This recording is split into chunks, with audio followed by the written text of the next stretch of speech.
No último vídeo, eu apresentei para vocês o passo a passo para coletar e preparar corretamente a planilha com os valores de fechamento das ações da empresa em estudo, que pode ser qualquer uma do seu interesse. No caso, foi escolhido a empresa Petrobras. No vídeo de hoje, eu vou apresentar o código em linguagem MATLAB usado para estruturar e treinar a nossa rede neural artificial. Vamos verificar se ela consegue encontrar um padrão matemático para prever esses valores.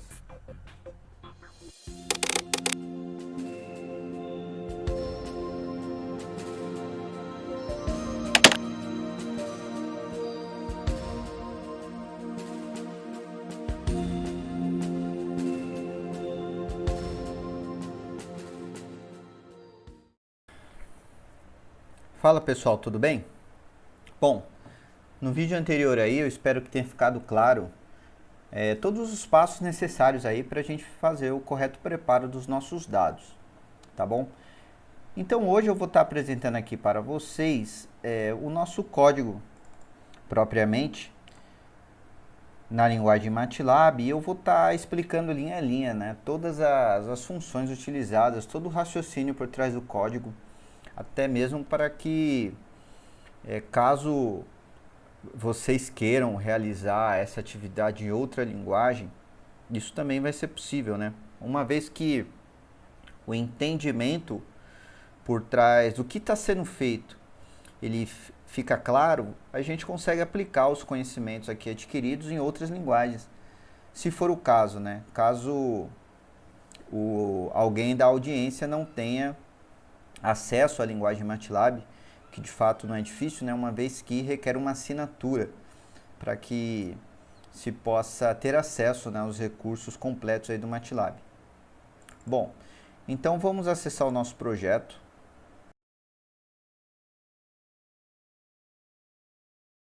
E aqui está o nosso editor do MATLAB.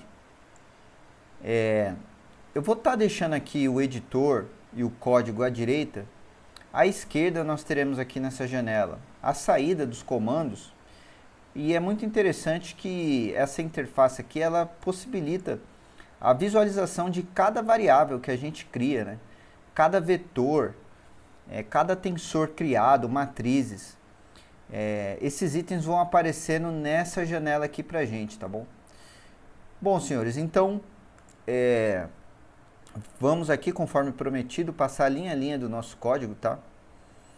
É de praxe que a gente comece aí muitos dos nossos programas em MATLAB utilizando os comandos clear all e clc. O clear all ele tem como principal objetivo limpar as variáveis anteriores. E o clc ele vai limpar as saídas. Então as variáveis anteriores que aparecem aqui são limpas, as saídas que aparecem aqui de programas executados anteriormente são limpas também. E o nosso código aqui ele está dividido em seções, tá bom? E eu vou executar seção a seção para que a gente acompanhe a saída aqui e fique algo mais didático, tá bom? Então, executados esses dois comandos, a gente cria aqui uma variável chamada filename. E essa variável filename ela vai receber o caminho do nosso arquivo, né? Do arquivo aí que eu ensinei vocês a preparar na última aula. No caso aqui a gente vai especificar o caminho. No caso lá está no meu diretório, no meu desktop, numa pasta que eu nomeei como YouTube vídeo 1 e lá está o nosso arquivo no formato XLSX. Ok, a variável filename recebe esse caminho e aí a gente usa a função readTable que vai receber como argumento a variável filename que armazena o caminho. E aí a gente armazena isso aqui mais uma vez na variável timeSeries e depois a gente vai transformar a variável timeSeries em um vetor. Como faremos isso? Então vamos pegar a variável timeSeries. Como argumento, nós vamos passar as linhas e colunas de interesse. Linha da segunda até o final, vírgula, quinta coluna. Porque se vocês repararem lá no nosso arquivo, a quinta coluna é justamente a coluna do valor de fechamento das ações. Valor de fechamento das ações é o que interessa para a gente. Eu vou fazer a leitura desses dados aqui da variável time series e usar a função table2array. Usando a função table2array, eu vou colocar tudo isso na variável aqui que eu nomeei de data. Beleza, pessoal? Vamos executar essa sessão aqui e vamos ver o que vai acontecer.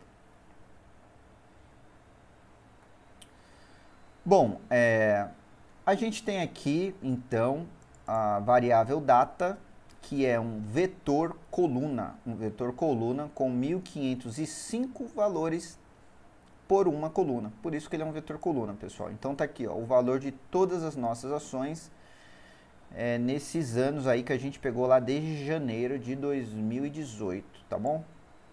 Vamos agora preparar os nossos dados, né, para alimentar aí o nosso modelo de rede neural. Aqui a variável filename, ela nada mais é do que o caminho do arquivo aí especificado no desktop, aqui no caso, né, na minha área de trabalho. E aqui a gente tem a variável time series também, que é justamente a nossa tabela, né? A gente usou aqui a função readTable para ler a variável filename que recebe o caminho. Então, time series aqui é justamente a nossa tabela, ó. Tá vendo? Nós transformamos o vetor data, time series em um vetor, né? E atribuímos aqui a variável data. Por que a gente pegou a partir da segunda linha, né, até o final, e a quinta coluna? Porque a primeira linha, pessoal, é justamente o título, né? A gente não está interessado no título aqui. Título, por enquanto, ele não vai ser útil para a gente. Então, é por isso que a gente faz a leitura a partir da segunda linha, tá bom? E aqui, ó, coluna número 5, o valor de fechamento das ações. Beleza? Então é isso. Talvez o vídeo fique um pouco longo. Talvez não, provavelmente eu vou dividir essa aula aqui em mais vídeos. Mas o importante é que os senhores entendam de fato o que está sendo feito, tá bom? E a ideia é justamente transmitir o conhecimento de forma que cada pessoa aí que estiver assistindo esse vídeo possa adaptar aí um detalhe ou outro do código à sua necessidade específica, tá bom?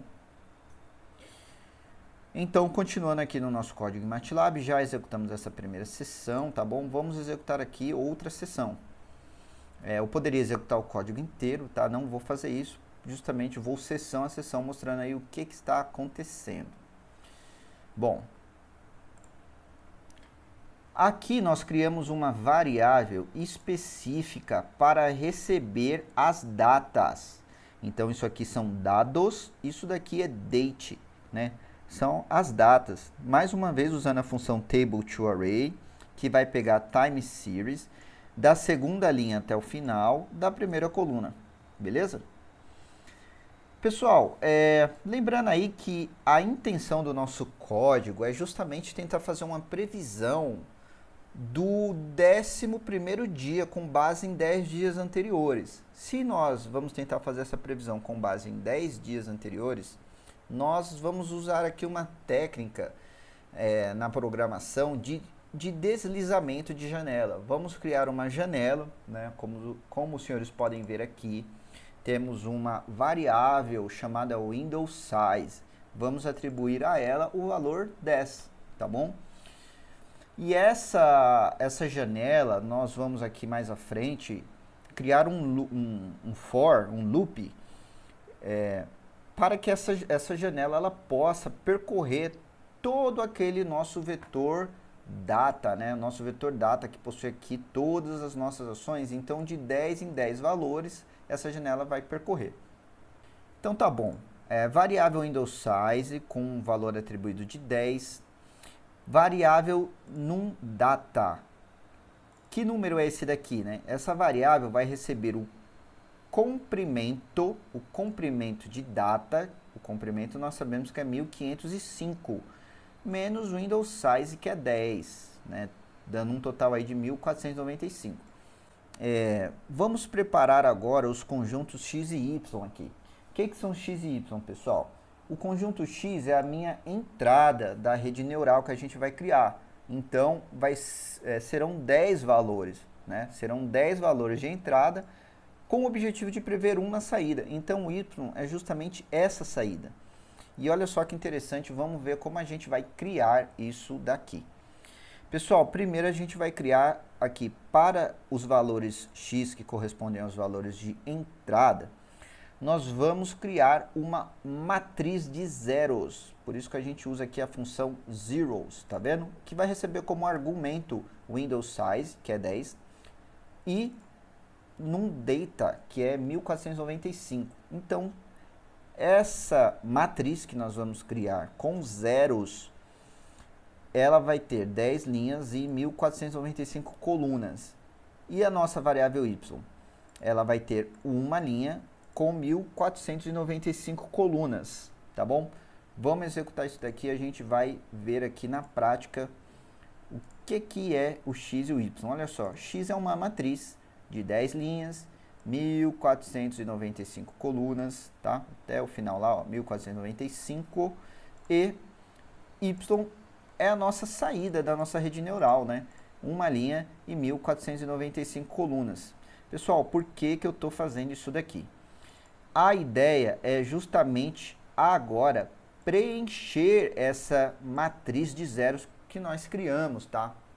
Na programação, isso facilita um pouco, né? Seguir essa linha de raciocínio facilita o nosso trabalho. Primeiro a gente cria essa matriz de zeros, tá bom? E agora nós vamos preencher essa matriz com os nossos dados, tá bom? Vamos preencher com os nossos dados.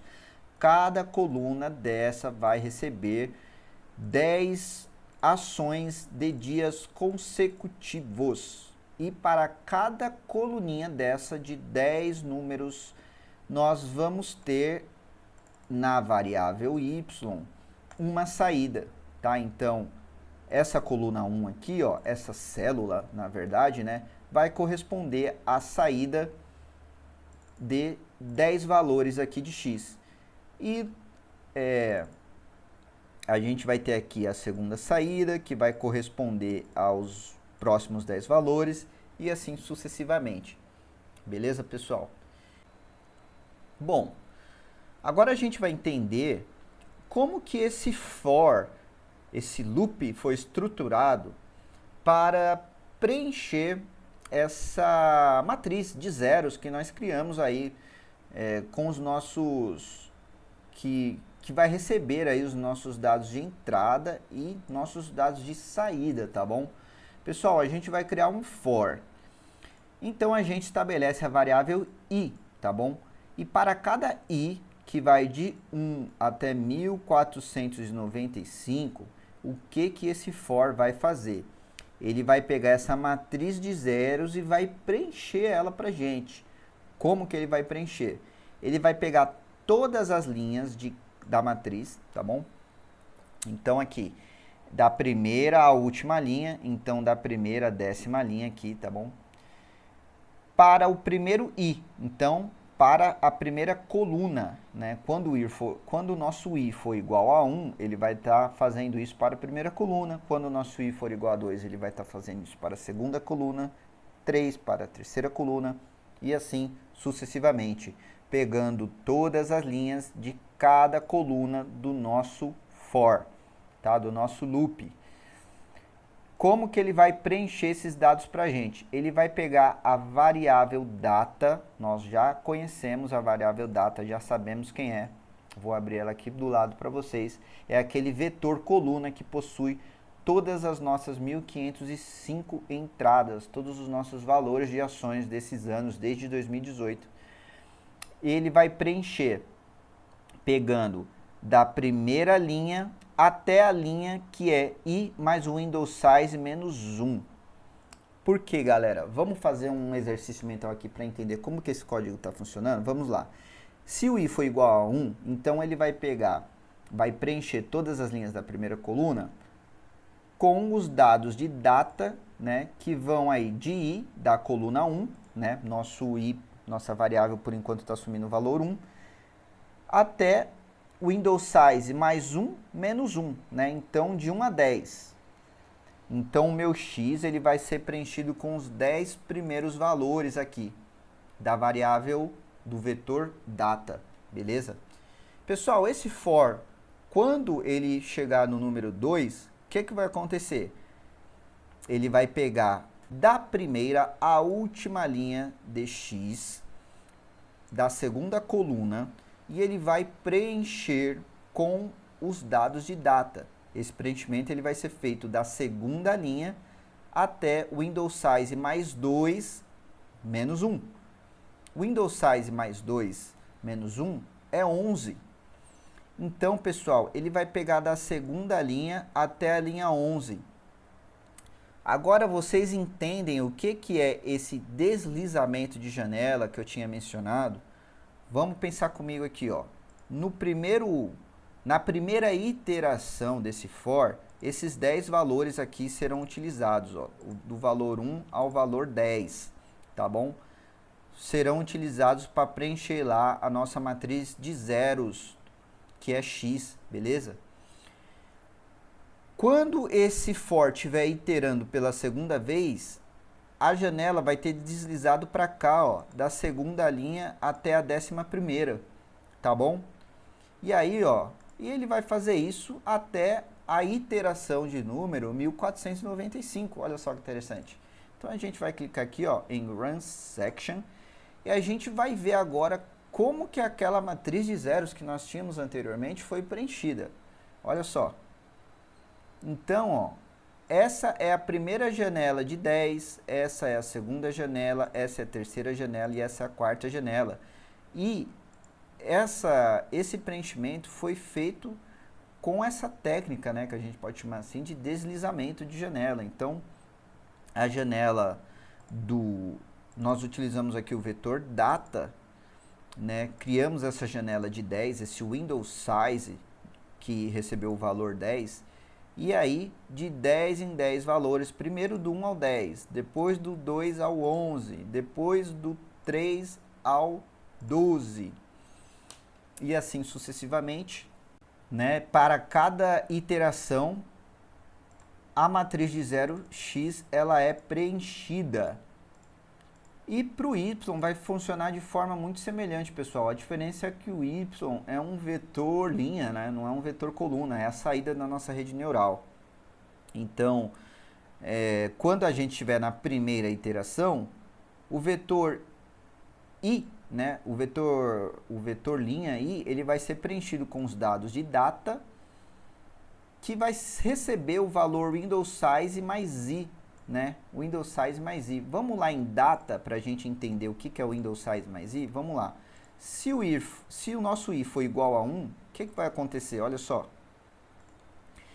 Para 10 valores de entrada de x, a nossa saída é o 11º.